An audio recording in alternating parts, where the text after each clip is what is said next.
বেগম রোকেয়ার আদর্শে নতুন বাংলাদেশ বিনির্মাণের আহ্বান জানিয়েছেন প্রধান উপদেষ্টা ডক্টর মোহাম্মদ ইউনূস।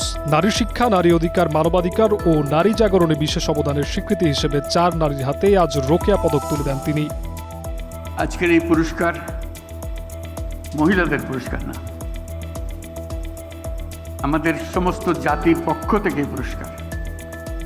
আমরা সবাই দাঁড়িয়ে জোরে হাততালি দিয়ে তাদেরকে অভিনন্দন জানাই।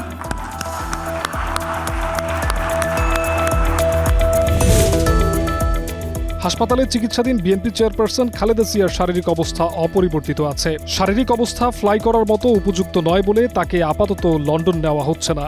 দেশি বিদেশি চিকিৎসকদের সমন্বয়ে দেশেই চিকিৎসা চলবে বলে জানিয়েছেন চিকিৎসকরা।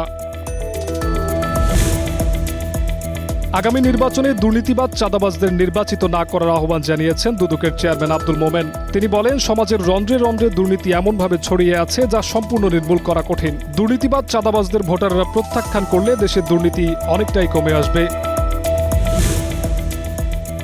বহু বছর অব্যবস্থাপনার পর দুর্নীতির বিরুদ্ধে লড়াই অবশ্যই কঠিন হবে বলে জানিয়েছেন বিএনপির ভারপ্রাপ্ত চেয়ারম্যান তারেক রহমান। নিজের ভেরিফাইড ফেসবুক পোস্টে তিনি এই মন্তব্য করেন। জনগণ দায়িত্ব দিলে বিএনপি আবারও দুর্নীতির বিরুদ্ধে লড়বে।